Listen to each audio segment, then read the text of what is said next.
After looking at the film, did your opinion of your play change at all, or is it pretty much what you told us Saturday? How was the grade sheet, I guess? Yeah, I'm going to stick to what I said. I thought I played well in some parts, and the passing game, there's a few throws that I need to make, but I made some plays when I needed to there in the second half. Those last few drives, Jester made some big plays for me as well as Rara.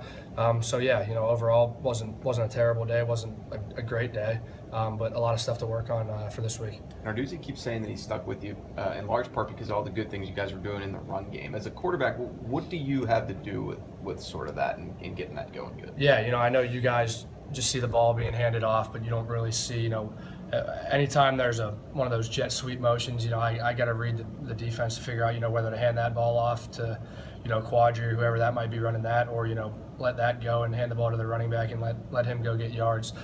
So a lot of that's pre-snap, and a lot of that's, based on what the defenders do when you kick the guy in motion. But some of that stuff can be used to get those guys up front in a groove, and get myself in a groove, just to feel out kind of what the defense is doing in regards to that. We have to read the same thing too. Quadri and the running back have to know I'm getting the ball this time. Right, exactly. Yep. Yeah, it's twofold. I got to see it, and then they got to see it too. So they got to be ready for the ball on every play as well. When you're running the ball like that, and consistently production on every play, how much does that open up the field for you, in the passing game? Yeah, I think just in general, if you have a run game, I think that is going to set up and allow you to, take some shots down the field. And, I think defenses aren't going to be able to, load the box, if the run game's working. So, yeah, I was a little exhausted there on a few of those drives. I think I got 11 carries. That's probably the most I've had in a game in my career. But, anytime those DNs close, I have the option to keep the ball and either keep it or kick it out to one of the guys outside. So that stuff can be used to get me in a groove as well. You talk about making plays in the fourth quarter on both sides of the ball. Really, you guys had a big drive, and the defense came up with the interception. How much can that build confidence going forward? Just having actually finished a game. Yeah, we've had a few of those type of games this year. Syracuse for one, and last week we were able to finish. We've been saying that we don't want to be on the losing end of that anymore. We've been close a lot, but we need to finish. Offense went down, had a good drive, put 3 points on the board. Gave the defense 7 points to work with, and they made a big play there at the end. Jordan with the interception to seal it. So credit to those guys as well for getting off the field. That you hit that 20-yard pass to Rara on that final drive, and on TV I was watching the replay. They really kind of focused on you, like fist pumping. Was that a kind of a sigh of relief when that play hits? Because does it really sort of feel like, all right, that's it? Yeah, I think in that point in the game, it was third and whatever, and we weren't kind of past half field yet, or the 50-yard line. I think there were probably still 3 or 4 minutes left on the clock. So when you get that one, you're thinking, all right, a few more minutes are going to come off. They're going to have to start using timeouts.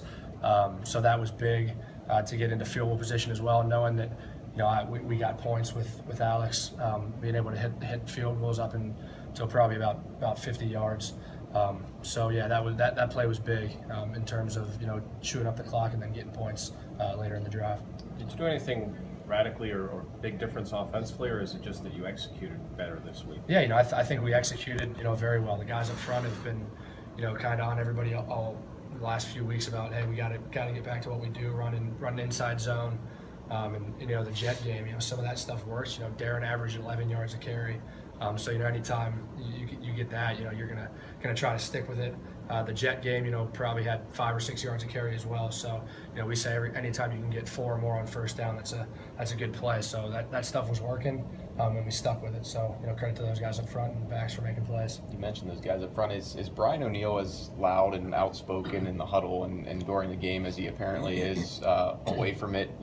Trying to get people motivated and get that run game going? Yeah, the last few weeks, I think he's kind of taken it on himself to be that guy, in that O-line room. I think he takes it personal that we haven't been able to necessarily run the ball as well as we wanted to the last few weeks.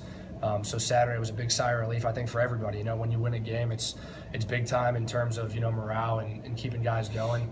And then that'll just carry over into this week too. There's some of those things that he actually does to sort of try to, to I guess get credit from people like Pat Narduzzi, who said Brian O'Neill was so great at getting us on track. Yeah, he's a vocal voice, vocal leader for our team. he breaks the huddle down, breaks the offense down. Most of the days, just in terms of getting guys back to the huddle. Hey, let's go. Let's get out of the huddle fast, stuff like that. And then in the locker room, I was a little down on myself, in that first half on Saturday. He came up to me and said, "Hey, you can't be doing that. Can't let guys see that, you're down, you're the quarterback. Guys are gonna follow you regardless of what you do. So, regardless of what's happening, keep your head up and stay positive with guys because they're going to be the ones following you." So he's been a big time leader in that sense as well.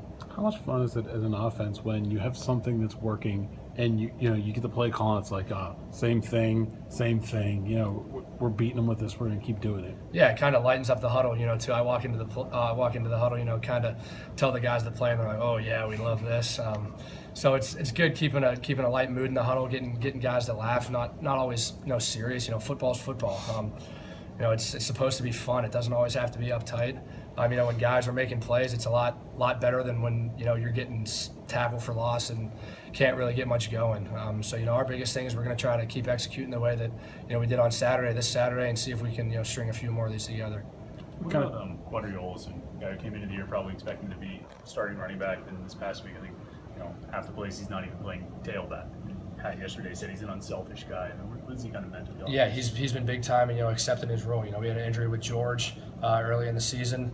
That that spot, that F position, that kind of blocking tight end, in some of those run packages and pass packages as well was in a spot of need. And Quadri, without hesitation, is taking that on 100%. He did a great job on Saturday, and really for the past few weeks of kicking guys out and taking that role on 100%.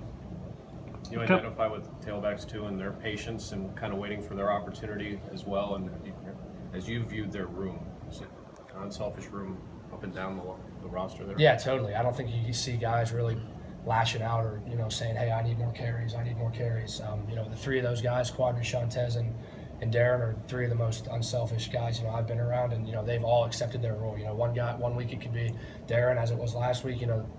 Earlier in the year it was Quadri. You saw Shantez a few weeks. So those guys have been extremely unselfish and accepting their roles and just putting the team first. What kind of challenges does Virginia's defense bring? We were just talking in here, you don't see the odd front all that often. Yeah, I think we saw it with Rice. They ran a little bit too, but when first looking at their defense, I think the thing that pops out, they've got a pretty good safety, number 3. They've got a guy up front, I think number 9. Their middle linebacker is pretty big, pretty tough too.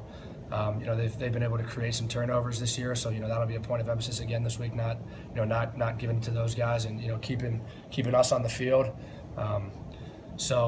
Yeah, they do some good things back there. We're going to see some cover 1 again this week, some man. So big on the receivers, using your hands and creating separation on routes. Good. You take the men out for dinner Saturday night? I haven't done that yet. You promised on the radio. I did promise that on the radio. I'll get those guys, but I'll get them.